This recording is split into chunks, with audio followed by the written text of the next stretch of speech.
तो दोस्तों आज आप लोगों का इंतज़ार खत्म हुआ और हम लेकर के आ चुके हैं आपके लिए रसायन विज्ञान का एक बहुत ही बेहतर और इम्पोर्टेंट मॉडल पेपर। अगर आप लोग रसायन विज्ञान में 70 में 70 नंबर लाना चाहते हैं तो इस वीडियो को लास्ट तक देखना। आज मैं आपको पूरा रसायन विज्ञान का पेपर किस तरह से आता है, कौन कौन से इम्पोर्टेंट क्वेश्चंस आते हैं, सारी जानकारी बताने वाला हूं। तो चलिए वीडियो को स्टार्ट करते हैं। चैनल पर पहली बार आए हो तो सब्सक्राइब कर लीजिएगा और वीडियो पसंद आए तो एक लाइक का जरूर करिएगा, ठीक है।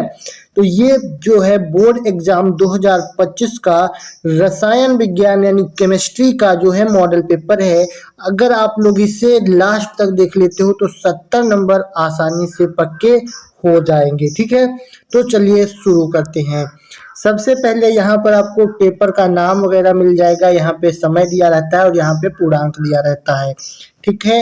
ये सब आप लोग पढ़ लीजिएगा। उसके बाद सबसे पहले हम इम्पोर्टेंट टॉपिक की डिस्कस कर लेते हैं। तो यहाँ पर सबसे पहला जो हमारा क्वेश्चन आता है, क्वेश्चन नंबर 1, ये आता है। इस प्रश्न के प्रत्येक खंड में 4 विकल्प दिए गए हैं, सही विकल्प चुनकर उसे अपनी उत्तर पुस्तिका में लिखिए। इस प्रकार से आपको क्वेश्चन मिलता है। मतलब पहले जो 6 क्वेश्चंस होंगे वो बहुविकल्पी प्रश्न होंगे। तो बहुविकल्पी प्रश्न बहुत ज़्यादा इम्पोर्टेंट होते हैं। तो चलिए पहले हम बहुविकल्पी प्रश्न तैयार करते हैं, उसके बाद आगे बढ़ेंगे, ठीक है। वीडियो को लास्ट तक जरूर देखिएगा ताकि आपको सारी जानकारी मिल सके। तो सबसे पहला हमारा क्वेश्चन नंबर 1 दिया गया है, शुद्ध जल की मोलरता का मान है। यानी क्वेश्चन नंबर 1 दिया गया है, शुद्ध जल की मोलरता का मान है। 1 नंबर का ये क्वेश्चन है, ठीक है। तो यहाँ पर शुद्ध जल की मोलरता कितनी होती है तो आप बताएंगे 55.56 मोल होती है, ठीक है। ऑप्शन नंबर 1 55.56 मोल ये वाला राइट आंसर हो जाएगा। इस प्रकार से आपको क्वेश्चंस हल करने हैं, ठीक है। आगे बढ़ते हैं। अगला हमारा क्वेश्चन दिया गया है क्वेश्चन नंबर 2। यहाँ पर क्वेश्चन नंबर 2 है, शून्य कोटि अभिक्रिया के वेग स्थिरांक की इकाई है, ठीक है। शून्य कोटि की अभिक्रिया के वेग स्थिरांक की इकाई मतलब मात्रक क्या होता है।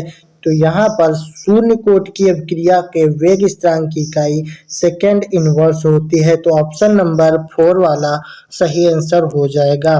क्या हो जाएगा? शून्य कोटि की अभिक्रिया के वेग स्थिरांक की इकाई सेकेंड इनवर्स होती है, ठीक है। इस प्रकार से आपको लिखना होता है। तो यहाँ पर आप लोग देख चुके हैं कौन कौन से इंपॉर्टेंट क्वेश्चन है। पहला है शुद्ध जल की मोलरता का मान क्या होता है।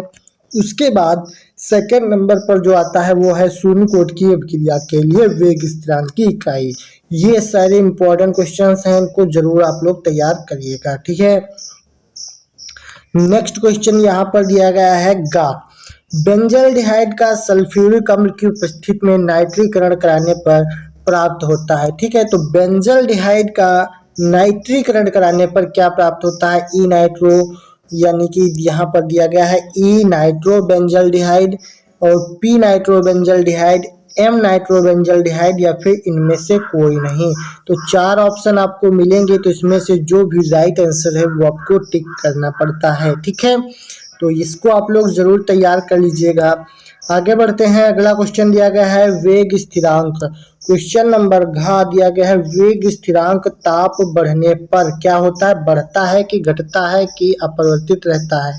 इस प्रकार से क्वेश्चन मिलता है, बहुत ज़्यादा इम्पोर्टेंट है, ठीक है। तो इसको आप लोग बिल्कुल भी इग्नोर नहीं करना। इस सारे क्वेश्चंस इम्पोर्टेंट हैं, जरूर तैयार कर लीजिएगा, ठीक है। तो आगे बढ़ते हैं। यहाँ पर दिया गया है वेग स्थिरांक ताप बढ़ने पर क्या होगा। तो यहाँ पर आप बताएंगे बढ़ेगा, ठीक है। तो राइट आंसर क्या हो जाएगा? बढ़ेगा। अगर आपको बढ़ेगा ऑप्शन मिलता है तो आप टिक कर देंगे, अगर बढ़ेगा ऑप्शन नहीं मिलता है तो आप इनमें से कोई नहीं लगाओगे, ठीक है। उसके बाद आगे बढ़ते हैं। Question number next, question number अंगा यानी कि दिया गया है 5वां प्रश्न, प्राथमिक एमिनो के परीक्षण में प्रयुक्त होने वाली अभिक्रिया है 1 नंबर में, ठीक है। अभिक्रियाओं से क्वेश्चन बहुत ज़्यादा पूछे जाते हैं, इसलिए इनको आपको बिल्कुल भी इग्नोर नहीं करना है। मोस्ट इम्पॉर्टेंट क्वेश्चन है, ठीक है। तो इसको आपको बिल्कुल भी इग्नोर नहीं करना है, याद कर लीजिए। क्वेश्चन दिया गया है प्राथमिक एमिनों के परीक्षण में प्रयुक्त होने वाली अभिक्रिया है। तो एमीन के परीक्षण में कौन सी अभिक्रिया प्रयुक्त होती है? कार्बिल एमीन अभिक्रिया। ऑप्शन नंबर सेकंड वाला राइट आंसर हो जाएगा। ठीक है, तो कार्बिल एमीन अभिक्रिया यानी कि प्राथमिक एमीनों के परीक्षण में प्रयुक्त होने वाली अभिक्रिया है। ठीक है, नेक्स्ट क्वेश्चन, अगला क्वेश्चन बहुत ही ज्यादा इंपॉर्टेंट है। क्वेश्चन दिया गया है दूध में पाई जाने वाली शर्करा कौन सी होती है? माल्टोस होती है, फ्रक्टोस होती है, लैक्टोस होती है, सेलुलोस होती है। चार ऑप्शन दिए गए हैं, तो इसमें से आपको क्लिक करना है कि कौन सी दूध में शर्करा पाई जाती है। तो यहाँ पर आप बताएंगे कि लैक्टोस जो है वो दूध में पाई जाने वाली शर्करा होती है। ठीक है, तो यहाँ तक हमने 6 सबसे ज्यादा इंपॉर्टेंट पूछे जाने वाले बहुविकल्पी प्रश्न तैयार कर लिए हैं। ठीक है, अब हम आगे बढ़ते हैं और अपने 2 नंबर वाले क्वेश्चंस की तरफ बढ़ते हैं। ठीक है, तो हमारा 2 नंबर पे क्वेश्चन जो आता है, दिया गया है वाष्प दाब का अपेक्षिक अवनमन क्या है? इससे राउल्ट के नियम को व्यक्त करने वाले सूत्र का निर्धारण कीजिए।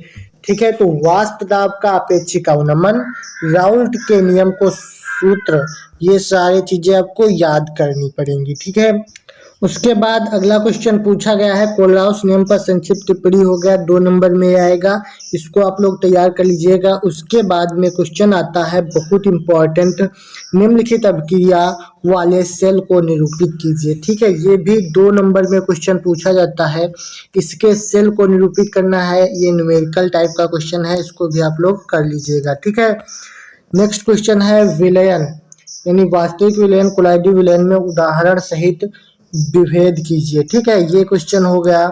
उसके बाद परासरण तथा विसरण में उदाहरण सहित अंतर समझाइए, ये भी काफी ज्यादा इंपॉर्टेंट क्वेश्चन है। नेक्स्ट क्वेश्चन दिया गया यद्यपि नाइट्रोजन 5 ऑक्सीकरण अवस्था दर्शाता है परंतु यह पेंटाहाइलाइड नहीं बनाता है, क्यों? ये भी 2 नंबर का क्वेश्चन है, इसको आप लोग तैयार कर लीजिएगा।